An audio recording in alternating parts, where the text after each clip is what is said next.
Let's do it. All right, first thing in football this week, Terrell Owens tried out or had his own combine. Personal That's combine. what we're calling it? Yeah. And no one showed up. And nobody showed up, yeah. Well, not nobody, but no teams really sent anybody, The media right? showed up, right? Because he's always good for a quote. Yeah, so what'd you think? You know, it was kind of sad. I felt bad for him because, you know, I think he's had good numbers. I mean, obviously he's been sort of... Even with the Bengals, he kind of had a good year. Yeah, right? I mean, he did. He's just been one of those guys that kind of ticks everybody off, you know, a little bit, you know, mouths off in the locker room. But what's he played for, like 12 teams now? Something like that. I just think, well, what's the upside of bringing him on? I mean, there's some teams need a receiver, but I guess you're afraid, what's he going to do to team chemistry? You put him in the locker room, starts beating the quarterback up. I mean, I think people are scared of that, but it was a little bit sad that nobody showed up. I thought it was kind of awkward. I felt like that was kind of Drew Rosenhaus saying, hey, we're not going to shop him around and take him to, you know, your place of business. You come to us. And I think that probably wasn't the best idea. Hopefully the video is good enough and somebody's going to pick him up. I got to be honest with you, my Chicago Bears, they could use a number one wide receiver, even if it's him. Redskins could use Santana Moss is down. They could totally use somebody. I mean, Cooley's gone. I mean, you throw him some passes. Yeah, I'm down with that. Right. I mean, he's got to catch. I just can't believe that he's not going to catch on somewhere before the end of the year. People don't want to take a chance on him. I just think that's. I mean, people take a chance on so many other players to not take a chance on T.O. To take a chance on Terrell Pryor over Terrell Owens. Yeah, but Terrell Pryor's 21. Terrell Owens is, what, 36, 35? But you only got to sign him to like a one-year contract. I mean, come on. He's got that proven track record of being a divider. So I don't know. It's going to be tough for him, but we'll see. I think he eventually catches on. I hope he does. Won't we move on? I hope he doesn't ruin a team, but I hope he gets picked up. All right, number 2. So in the World Series the other day, there was some odd kind of bullpen miscommunication for the Cardinals. La Russa calls the bullpen. He tells them who to get up, and they get up the wrong guy. They got the wrong guy. I don't know if I've watched a lot of baseball. I don't know if I've ever seen or at least heard of that, right? I guess if it happens in the World Series, it gets all this pub. But I guess if it happens, you know, in May, nobody says anything. But it seemed really odd, I thought. Yeah, I didn't understand it. I was like, how do you not know who's gonna probably come up for these new stadiums? They can't see who's up. Well, and I understand that, but going into the game, don't you game plan and say, look, if we're within 2 runs or we're up 2 runs, this is the guy that's coming in the 8th inning. Right. This is the guy I want facing the left hand. I don't think it's that clear. I don't think it's that clear cut. Well, who answered the phone? Yeah, and La Russa, he raised all the questions, then he kind of came back and said it was my fault. So I think he's covering for somebody. We'll maybe hear the answer to that maybe a couple of years. Yeah, that's gonna be. He's gonna have a book come out. But he did come back and say, look, it's all on me. I didn't do the right thing. And you're right. He's probably covering for somebody. But again, just a very odd way to lose a game. Are you just gonna go back on that? If you lose the World Series, you can go back on that and say, look, their phone system didn't work out. I think it's going to be one of those big legends, right? I mean, it's, you know, you call the wrong guy up. So we'll see. If they win it, nobody remembers, right?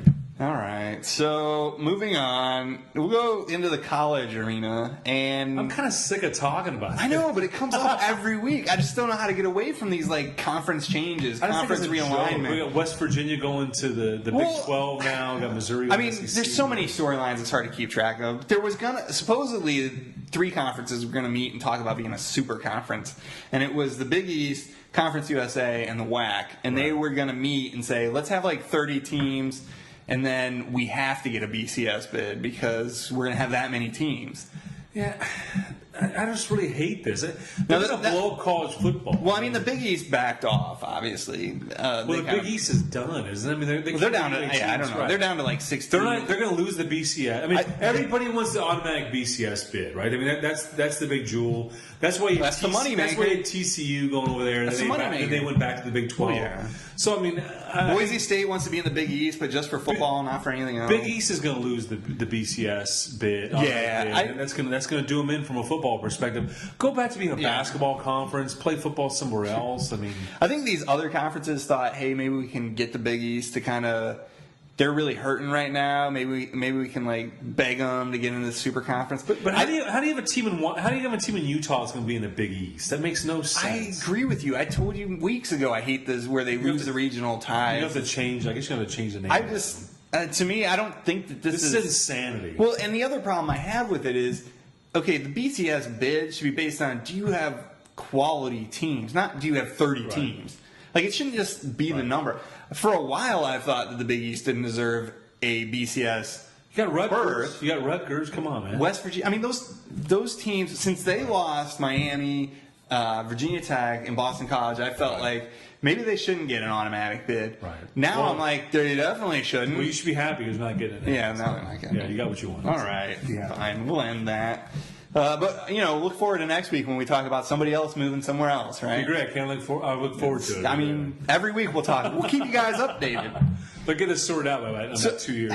So our next topic, obviously the NBA is not really doing much right now, but we like to talk about it because I like basketball. Right? They're getting closer. Negotiations. Sounds like negotiations are getting a little closer. The money's still a problem. But the big ticket item right now is the NBA All-Star Classic World Tour Jamboree something. Can we just make it longer? That's not really. What, are they going to 12 countries? Yeah, they're definitely supposed to hit like Puerto Rico, London, Australia. So what's your take? You think it's a good idea?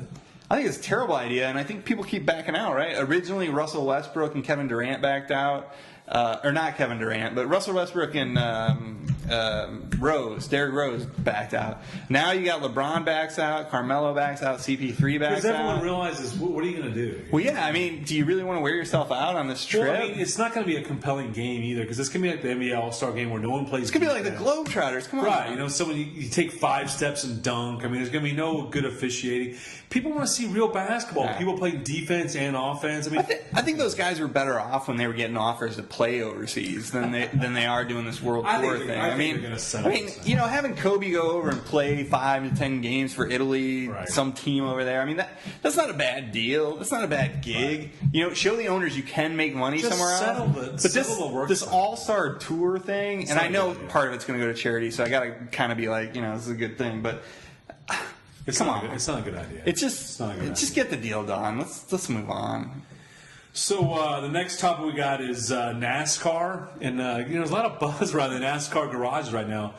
Big thing is these illegal windshields that they have going on. Did you hear about that? Yeah, I did. Oh my gosh.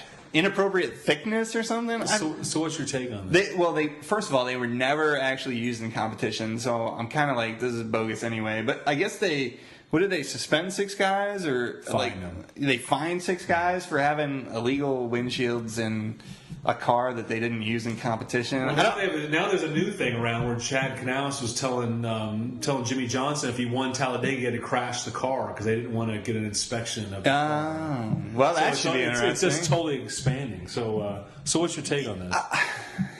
Fair or foul? Fair or foul? Well, I think it's foul. I mean, I don't see any reason. I mean, NASCAR is the one sport where it's kind of like, here, these are the rules. You got a restrictor plate. You've got a weight limit. You've got these things. So we're all trying to make it be the driver that wins, not the car, right? I think there's a history of this sport, though, is like trying to get around. Yeah, there's kind of some shadiness. It's like in baseball, stealing signs. All that. I mean, You mean the grease ball? Right. Right. I mean, exactly. So I mean, here you got a history of this sport. It was Vaseline under the hat. It was like bootlegging in the South. Yeah. I think there's a history of trying to get around. So this doesn't really bother me because I think it's just kind of part of the sport. Is that you have this tech inspection? What can I do to kind of fudge it? Yeah, I was kind of hoping that they were going to make a big deal out of it, saying it was a safety reason that the windshield had to be a certain thickness. They're trying to win races, man. But no, it's really just, hey, these are the rules, and you try to circumvent them. But they didn't use them in competition. So I think here it's just one of those things, right? I mean, they got caught. I mean, they got fined. But I think it's part of the sport. I'll be honest with you. I read the article and I kind of laughed at it. I was just like, next time I go in for my safety emissions inspection, I'm just going to try to get through. Right? It's good enough for NASCAR. It's good enough for me. That's right. So that's the end, right? That's all we got. Yeah. All right. Well, we got a couple other things coming out sometime this week, so look forward to having you guys watch that. And as always, you can go to our website, HodgeandPodgeSports.com. Check out our biographies. This is pretty funny. Anything else? No, that's good. All right. See you next time.